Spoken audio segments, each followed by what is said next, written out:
Hello students, बात चल रही थी अपने valuation of goodwill. There are two methods to calculate the goodwill.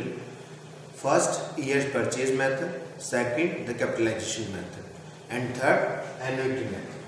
दो बार पहले हो चुकी है और थर्ड है एन्युटी मेथड।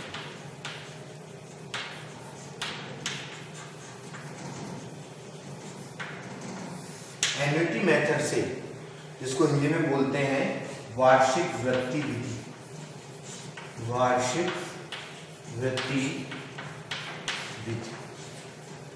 अगर इस विधि से आपको कैलकुलेट करना है वैल्यू ऑफ गुडविल, तो इसका क्या होता है, ये only based on super profit.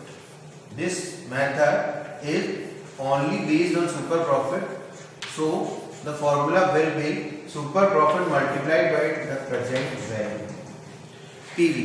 Present value को शॉर्ट में पीवी बोल सकते हैं। सुपर प्रॉफिट को प्रेजेंट वैल्यू से मल्टीप्लाई करें। इसके लिए पहले आपको सुपर प्रॉफिट कैलकुलेट करना पड़ेगा और सुपर प्रॉफिट को बाद में उसको प्रेजेंट वैल्यू से मल्टीप्लाई करना पड़ेगा। अब बात आती है कि प्रेजेंट वैल्यू क्या होती है। प्रेजेंट वैल्यू का मतलब होता है कि अगर ये टेबल्स के आधार पर डिसाइड होता है कि 1 रुपए का 5 वर्ष में कितना परसेंट लगकर कितना पैसा हो जाएगा या कितना है, उसके अकॉर्डिंग होता है। आपको एग्जाम में या तो प्रेजेंट वैल्यू दिया हुआ होता है, अगर प्रेजेंट वैल्यू नहीं दिया हुआ होता है तो फिर प्रेजेंट वैल्यू कैलकुलेट करना पड़ता है। तो प्रेजेंट वैल्यू कैलकुलेट करने का फॉर्मूला देखिए आप। प्रेजेंट वैल्यू कैलकुलेट करने का फॉर्मूला है 1 माइनस 100 प्लस आर, ये ऊपर है यहाँ पर n, और इसमें डिवाइडेड बाई r अपॉन 100। इस फॉर्मूले से we can calculate the present value. Present value इससे आपको कर सकते हैं। अब इसका मतलब क्या है, यहाँ पर देखिए 100 प्लस r मीन्स, यहाँ पर मैं क्लियर कर दूं, r means normal rate of return, normal rate of return, and the n means years. जितने साल के लिए कहे वो ईयर्स आ जाएंगे, हमें 2 या 3 या 4। r का मतलब नॉर्मल रेट ऑफ रिटर्न है, वही r यहाँ पर है, वही है।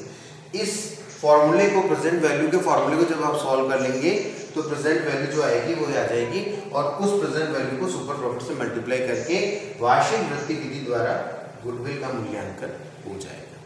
तो ये थी गुडविल के मूल्यांकन की 3 विधियां और 2 आधार। बस सिंपल सा चैप्टर है और सिर्फ ये 5 ही बातें हैं कि there are 2 basis for the calculation of goodwill and 3 methods to evaluate the value of goodwill. तो यहाँ पर आप इसके क्वेश्चंस देख सकते हैं, मैं भी करवा दूंगा आपको और उसमें वीडियो में। अब आगे आप देखेंगे कि कंपनी के लेखों में ख्याति का मूल्यांकन से संबंधित महत्वपूर्ण बातें। जो कंपनी के लेखे होते हैं, यहाँ तक अभी तक अपनी बात चल रही थी जो एक सिंपल बिजनेसमैन के लेखे होते हैं उसके अकॉर्डिंग बात चल रही थी। अब देखिए अगर कंपनी के लेखों में तो कुछ बातें, 1-2 बातें जो होती हैं वो थोड़ा सा अलग आपके लिए है, उसको ध्यान रखेंगे। नंबर 1, विनियोजित पूंजी ज्ञात करना। थोड़ा सा जो कंपनी के अकाउंट्स में आप बात कर रहे हैं तो फिर विनियोजित पूंजी ज्ञात करते समय क्या बातें ध्यान रखनी होगी कि ये पहले ही बताया जा चुका है कि व्यवसाय की संपत्तियों में से दायित्वों को घटाने के बाद जो शेष आता है उसे विनियोजित पूंजी कहते हैं। कंपनी के लेखों में कुछ मदें नहीं होती न्यू, जैसे ऋण पत्र, प्रेफरेंस शेयर होल्डर्स, ये एक सामान्य बिजनेसमैन की बुक्स में नहीं होता है, डिबेंचर्स और preference share capital.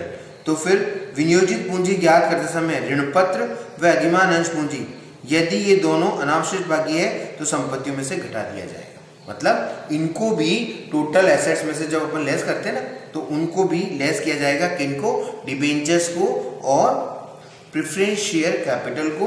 Preference share capital यदि वे नॉन पार्टिसिपेटिंग है तो उनको भी घटा दिया जाएगा।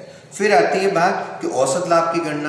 कंपनी की बुक्स में आप एवरेज प्रॉफिट, जो अपन सिंपल एवरेज प्रॉफिट लेते हैं, उसके अकॉर्डिंग ये है कि विनियोजित पूंजी ज्ञात करते समय यदि प्रेफरेंस शेयर कैपिटल संपत्तियों में से घटाई गई है, तो औसत लाभ की गणना करते समय एवरेज प्रॉफिट का जो कैलकुलेशन हो रहा है उस समय अधिमान अंशों पर दिया गया लाभांश को भी व्यवसाय के लाभों में से घटा देना चाहिए। मान लीजिए कि जब आपने विनियोजित पूंजी कैपिटल एम्प्लॉयड जब कैलकुलेट कर रहे हैं, तब अगर आपने शेयर कैपिटल को घटाया है तो फिर उसके ऊपर जो डिविडेंड है जो दिया गया है उसको भी लाभों में से घटाया हुआ होना चाहिए।